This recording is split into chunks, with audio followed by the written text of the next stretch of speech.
Lah ibuku nggak suwe-suwe rek neng kene Singapura karena memang mungkin belum rezeki sampai akhirnya ibuku di sana itu mengalami perlakuan yang kurang baik.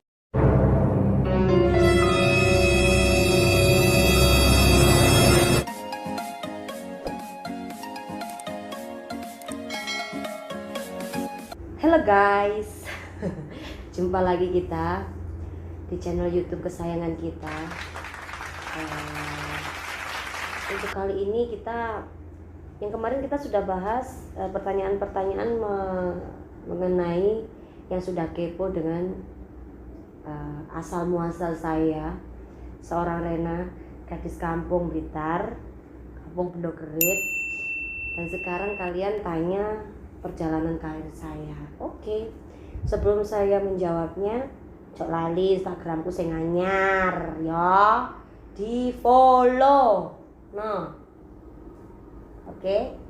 Follow @RenaAnggunOfficial. Oke. Baiklah.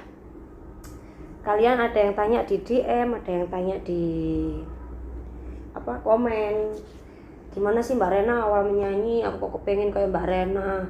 Rek, sadurunge tak jawab. Singkon kepengen kayak aku. Hanya ada satu funanunane wong Jawa sing jarene urip iku sawang sinawang, ya. Aku kayak ngene, aku sampai seperti ini tidak semudah yang kalian bayangkan.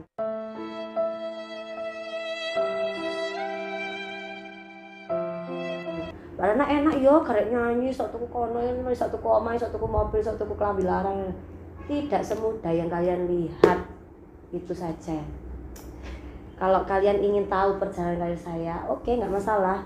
Aku akan rentet dari awal saya menyanyi itu TK 0 besar 5 tahun. 5 tahun TK 0 besar itu aku wis iso nyanyi lagu penonton. Aku mohon maaf, itu loh. Suaraku rada serak-serak basah. Penonton, aku mohon maaf. Suaraku agak rada sumber. Iku aku pertama kali iso nyanyi lagu kuwi. Lagu dangdut ya lagu kuwi tok.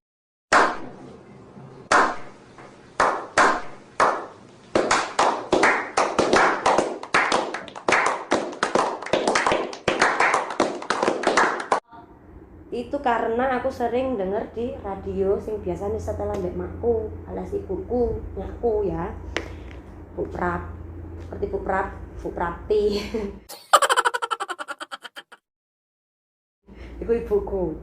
Nah, dari situ awal mulane aku iso dadi penyanyi kan, iso dadi penyanyi sing dijak wong maksud kalian kan. Kemudian aku di SD, itu kan biasa ono ekstrakurikuler kan ya. Aku masuk di ekstrakurikuler kuabeh, wis pokoke gak nyacat blas, nari yo mlebu, dance mlebu, paduan suara masuk, drum band masuk, SD ku. Terus pokoknya segala macam ekstrakurikuler aku masuk. Alhamdulillah aku bisa membagi waktu di situ karena memang kan waktu SD kan aku belum ada orang sing membutuhkan tenaga saya untuk menghibur kan. Jadi ibuku itu pada waktu aku SD, sebelum aku ditinggal ibuku dari TKW kelas 1 sampai kelas 3 itu aku disumbang-sumbang rek. Jadi seandainya ya pas Agustusan ono lomba melok, alhamdulillah juara 1. Sing ngeterno iku sak keluarga, ono mbah kakungku almarhum, ada mbah putriku masih ada di Blitar. Halo Mbah Putri Lastri. Terus ada siapa ya? Waktu itu Pak Pohku, mas ibuku. Itu juga sebelum saelingku sadurunge lunga nang Bandung iku ngeterno aku. Ya ngono kuwi melok lomba lek aku juara saule belum ndalik. Pemungkulan jam 12 bengi ngono. Bengok-bengok rek, ya apa coba gak berpeken tanggane.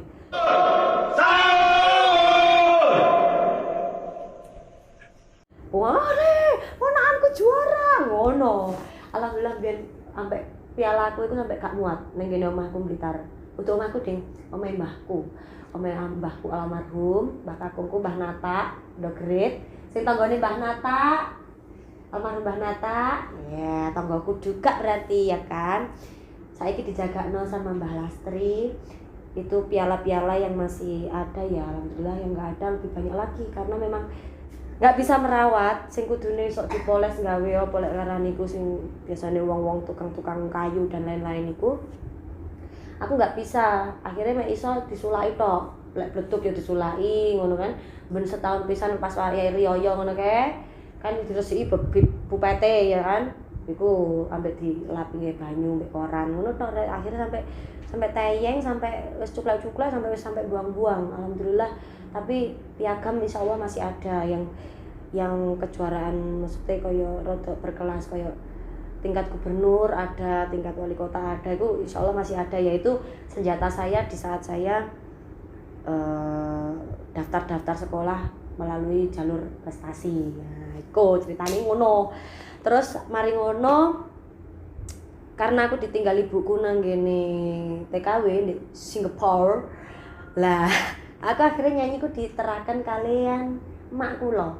Menika ibu kula. Nggih menika Mak Lastri niku wau gitu, sing teng Ndogrit. Nah, itu pernah mengantar saya. Aku biyen belum ada kendaraan seperti sekarang, belum ada. Jadi kemanapun wong nyanyi ngejob aku nyanyi zaman biyen yang jemput ning omahku ya sampai ngeterno mulih ning omahku. Ngono. Urung enek sing jenenge ngeropel-ngeropel gopo, urung enek. Dadi masih bayaran 10.000 15.000. Ya ket jam 7 sampai jam 12 bengi kok ya apa. Nglakoni aku rek, enggak. Jadi untuk kalian sing penyanyi-penyanyi yang baru, maksud saya baru merintis ingin menjadi seorang penyanyi yang fenomenal, penyanyi yang terkenal, yang profesional, jangan mengeluh. Yang namanya proses pasti seperti itu. Saiki kalian biasane enek mbak-mbak datang, mbak-mbak senior nyanyi teko ngupui, aku dhisik ya kasih aja kesempatan. Dah sombong amat. Karena nanti sopo ngerti sampean rezeki menjadi penyanyi yang profesional, kemudian sampai iso ropel, kalian juga pasti membutuhkan itu. Pasti kalian juga aku tak dhisik ya, pasti seperti itu, nyelat-nyelat lah bahasane. Lanjut, aku diterno nah dari aku diantarkan sama makku iku aku baru bayaran 10.000, 15.000, pokoknya paling gede iku roh 50.000 iku. Coba to bayangno. Duh, sawan sore bengi bendina ya. Tapi alhamdulillah aku alhamdulillah aku SD ku ya iku guruku iku pengertian banget rek, SD Ndogrit 3 iku. Jadi prestasi saya itu didukung sekali sampai akhirnya aku duwe, sebenarnya aku single iku enggak cuman kemarin ini guys.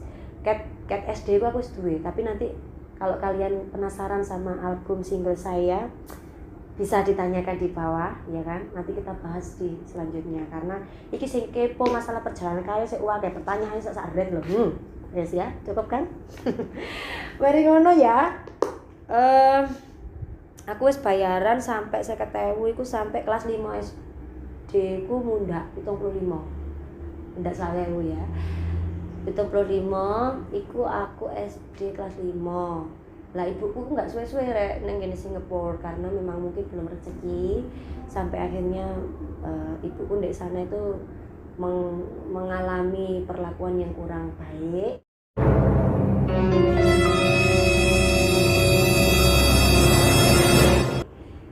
Sampai wis dibelani. Biar kan aku di omah, ternyata ibuku punya rumah tapi kadol.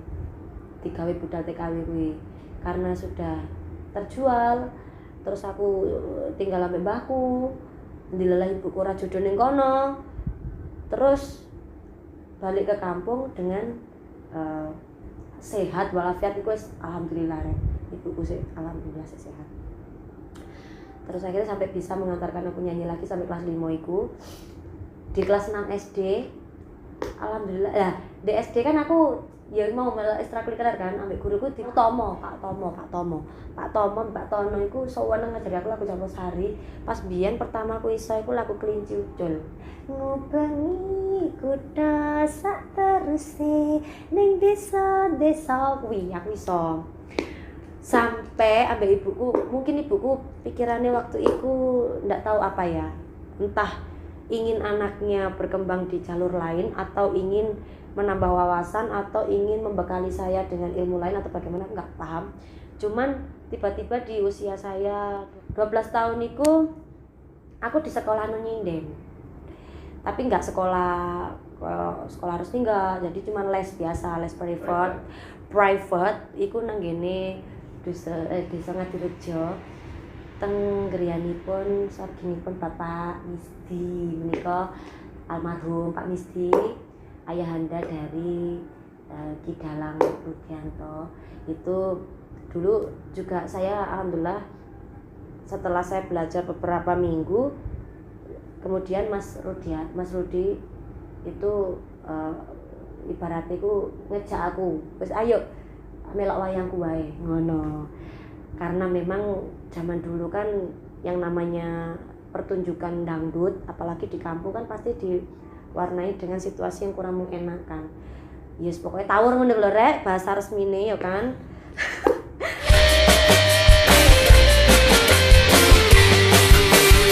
akhirnya gak oleh izin jadi Blitar pokoknya karesidenan Blitar Kediri Tulungagung jarang ono orkes ono elektronan gak sakno aku tak coba bayaran sakmono ya cuman biyen sekolah bayar dhewe akhirnya aku ada kesempatan emas aku diajak wayang dan alhamdulillah lek wayang jaranan ngono kan Campursari lek ning desa kan rame rek melebihi malah luwih rame ngono pertunjukan seperti itu daripada orkes zaman dulu ya kan zaman dulu seperti itu akhirnya aku ya selama kelas 6 SD sampai kurang lebih kelas 1 SMA saya menjalani wayang dan Campursari sampai sing wis tak critakno aku bangkong-bangkong iku mau ya mergo iki melek dhewe kan jadi sinden iku ya jam 8 sudah naik turun jam 3:30 pokoknya bedok sobo sadurunge bedok sobo itu turun belum perjalanan pulang ke rumah ya kan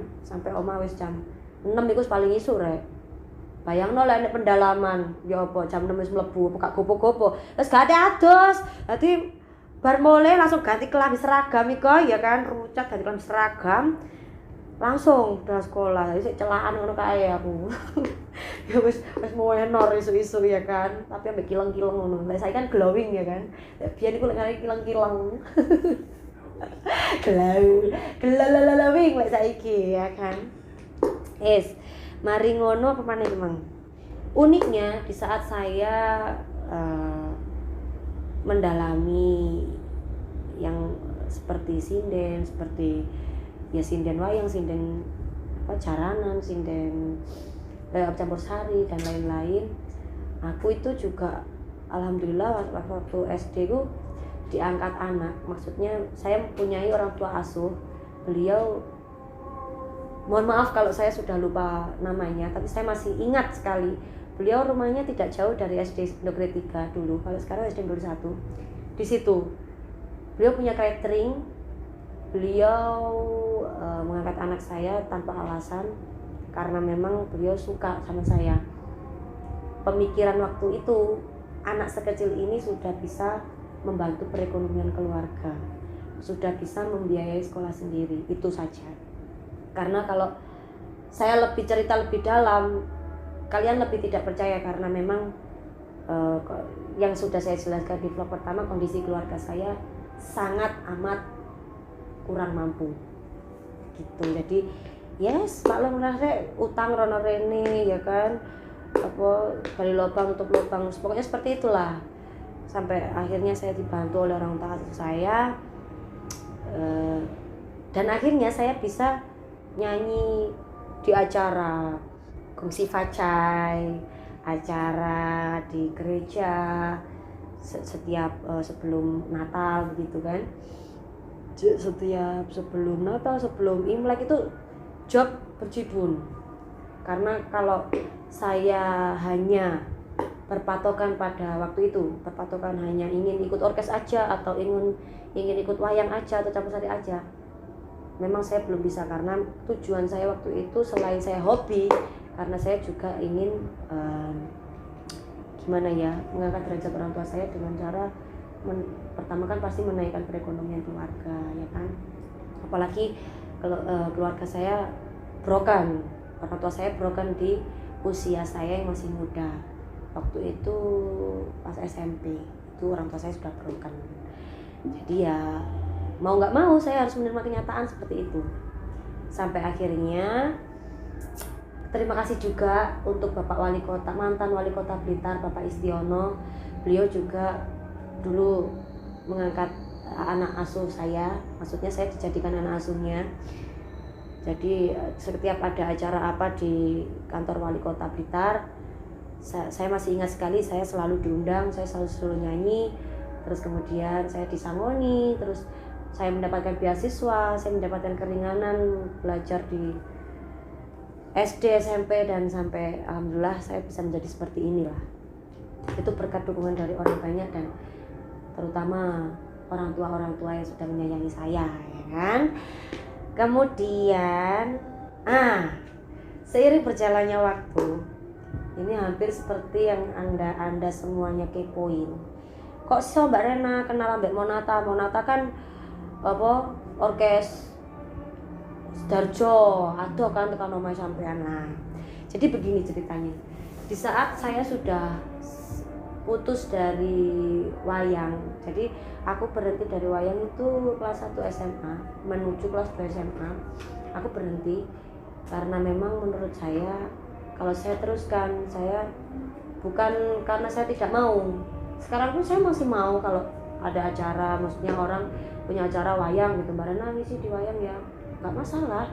Cuman memang saya lebih ke menghargai waktu dan tenaga saya, terutama untuk masa depan saya dan keluarga saya. Karena ya mengingat saya sekarang sudah ibu-ibu, ya kan. Kalau waktu itu saya mengingat saya sudah sekolah sampai keteteran, sampai daftar pun telat. Alhamdulillah saya iso diterima sama SMA Muhammadiyah 1 Blitar, itu saya sudah bersyukur sekali. Dari situ saya mungkin saya sudah waktunya istirahat dari wayang. Dan alhamdulillah waktu itu orkes sudah mulai itu lagi, sudah mulai hits lagi. Lain kene lek ngarani Elektron Plus, dadi mek gur kendang, keyboard, sole, melodi, ya kan. Gak ngono, pokoknya nggak lengkap lah kalau drama intinya ya. Itu alhamdulillah saya dibawa sama teman-teman senior penyanyi, terus ono juga teman-teman senior event organizer dari dulu salah satu produk rokok. Itu kan dulu kalau dari desa ke desa itu kan pasti pesta rakyat gitu kan. Itu mengadakan pertunjukannya di pasar ke pasar gitu. Di situ saya mendapatkan penghasilan yang lebih sedikit lagi. Pokoknya dari wayang itu mundak lah. Dari wayang itu 100.000, terus mundak lagi 150 gitu kan. Sampai akhirnya SMA itu ya 150, 200 lah. 200 itu paling banyak. Ya tapi masih belum ropel.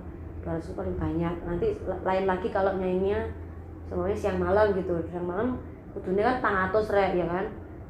Itu saiki tapi waktu itu ya 300 awan bengi ngono.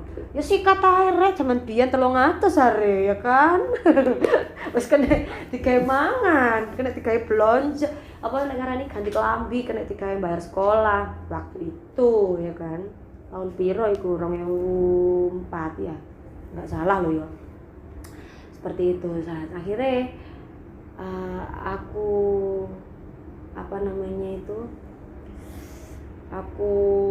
rokok itu.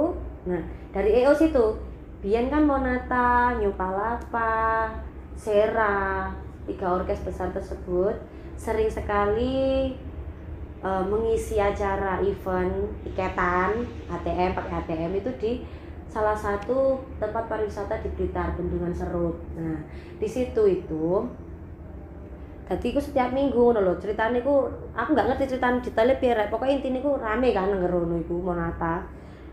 Zaman hits lagu apa iku? Mbak Lilin nyanyi lagu Ibadah, terus Mbak Nena nyanyi lagu Bunga, Mbak Luciana barang iku senior-senior saya yang alhamdulillah saat ini saya bisa kenal dengan beliau sangat baik. Bahkan hampir dekat melebihi saudara. Itu alhamdulillah banget. Itu proses yang tidak gampang. Di situ aku itu dikenalkan sama yang namanya Pak Wur. Pak Wur itu beliau orang Pare, orang Kediri. Beliau punya punya sebuah manajemen artis itu namanya War Art Management. Beliau juga mempromotori namanya kalau nggak salah Atmaka. Mohon maaf kalau saya lupa, mohon maaf, tapi saya tidak pernah melupakan yang namanya jasanya orang. Tapi kalau nama itu penghapusan kurek ngapalno jeneng iku rek ya, sepurane sing akeh. Oh, saya ingat sekali Pak Wur.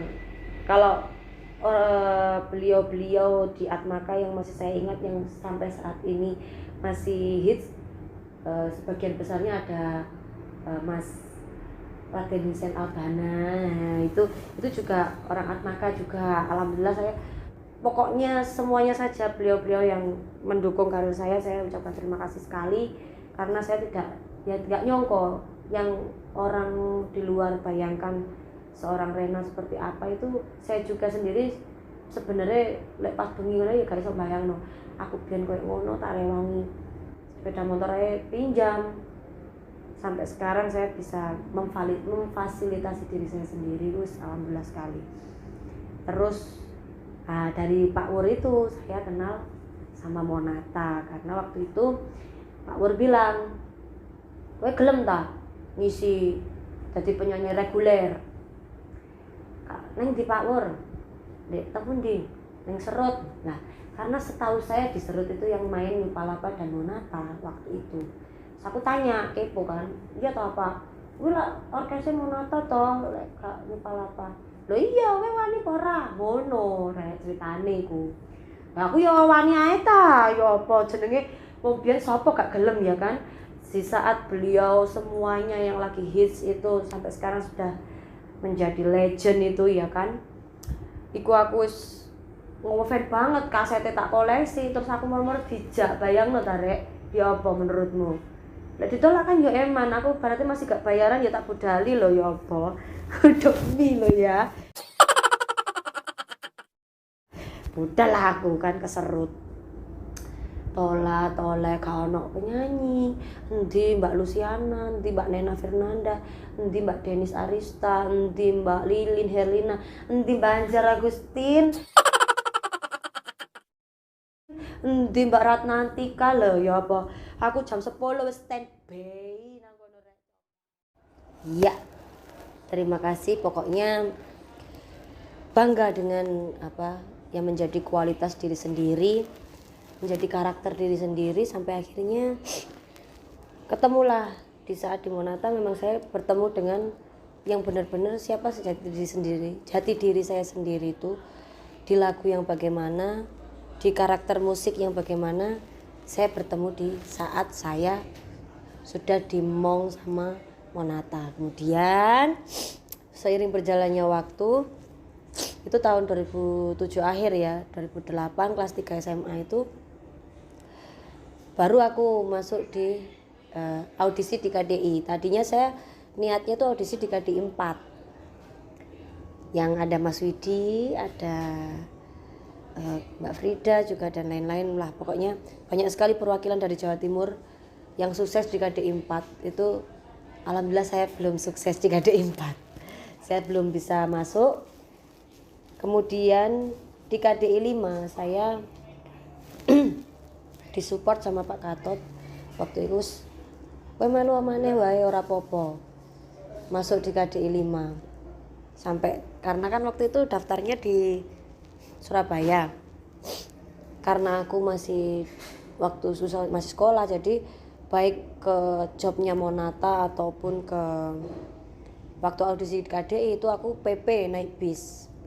Dulu belum ada itu belum ada, maksudnya bis tidak sesuai dengan tempat duduk, enggak. Jadi pokoknya sok budal wis, ngacek pun, berdiri pun aku berangkat ke Surabaya.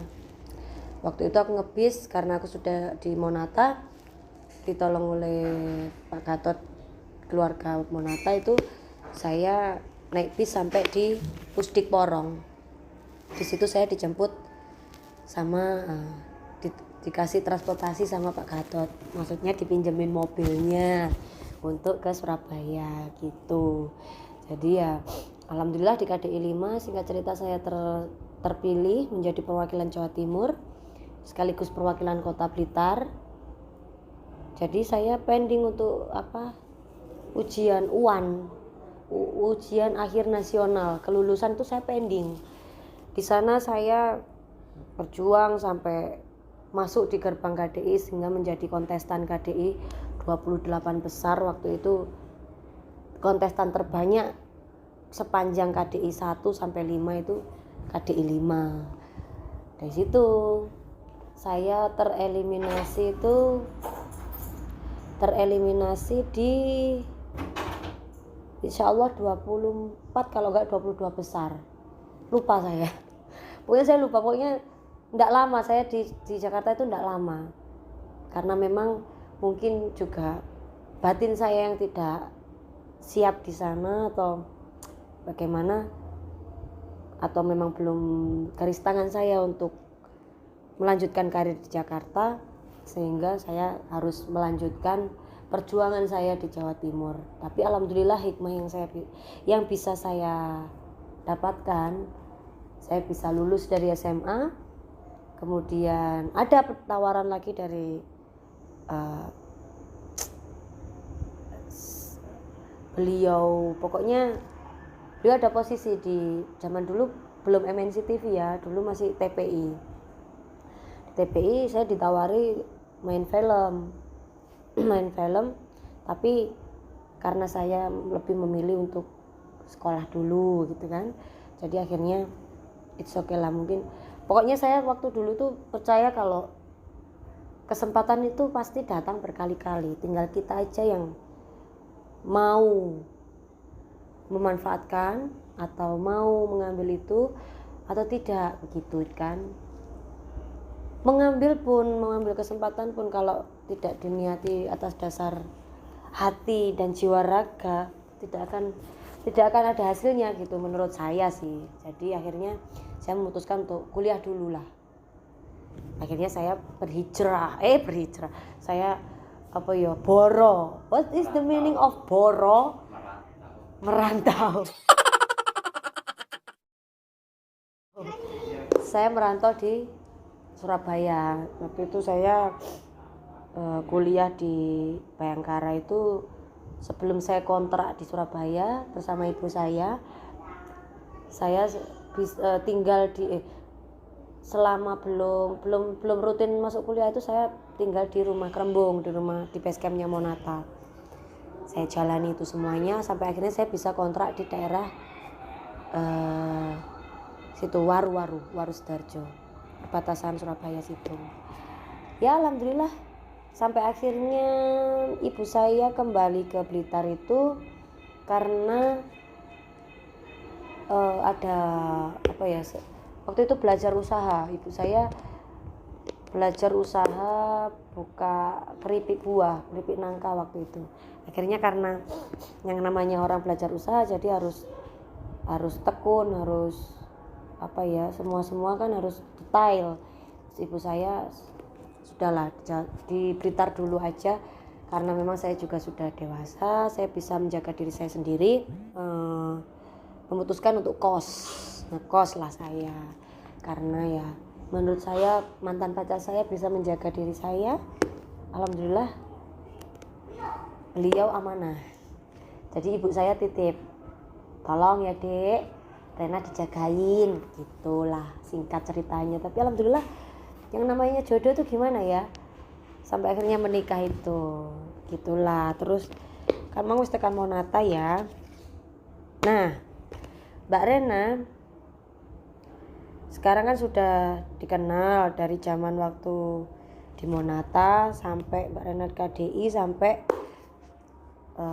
di orkes manapun seolah-olah Mbak Rena tidak menjadi penyanyi salah satu grup, dalam artian bukan penyanyi grup orkes, tapi Mbak Rena memang sudah punya ciri sendiri. Jadi dimanapun ada orkes yang mendatangkan Mbak Rena, ya itulah Rena begitu. Jadi saya sendiri alhamdulillah saya juga nggak tahu apa alasannya dan bagaimana itu semua, karena saya terima kasih apalagi sekarang sudah ada teman-teman RML, Renan Movies Lovers. Itu pun bukan saya yang membuat atau bagaimana, memang sudah inisiatif dari anak-anak RML. Saya terima kasih banyak sekali untuk semua penikmat musik dangdut, penikmat suara Rena yang selera dengan suara Rena. Saya terima kasih banyak. Masih banyak sebenarnya kekurangan saya, belum ada seujung jarinya. Mungkin Agnes Monica ya kan, yang suaranya memang sudah tidak diragukan.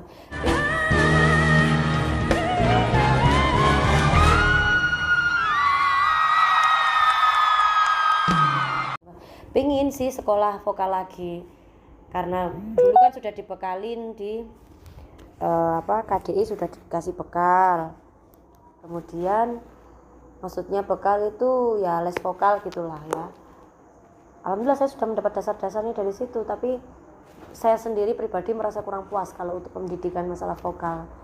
Cuman kita cari waktu gitu, maksudnya untuk berbagi waktu, apalagi sekarang saya sudah punya ada anak, jadi harus bisa membagi waktu yang sebaik mungkin. Insya Allah nanti kalau ada waktu, seandainya saya punya tim yang lebih banyak lagi ya kan, anak-anak saya bisa sekolah dengan bisa melanjutkan kehidupannya dengan tertib, dengan disiplin, terus otomatis kan waktu saya bisa tersisihkan lagi. Di situ saya ingin belajar vokal lagi. Mengenai untuk setelah perpecahan Monata ya, kenapa Anda semua bertanya kepada saya? Kalau saya sih no comment ya kan, karena menurut saya Monata itu keluarga saya. Kalau sekarang ada New Monata ya berarti sama, karena yang di New Monata juga kan keluarga saya juga tuh.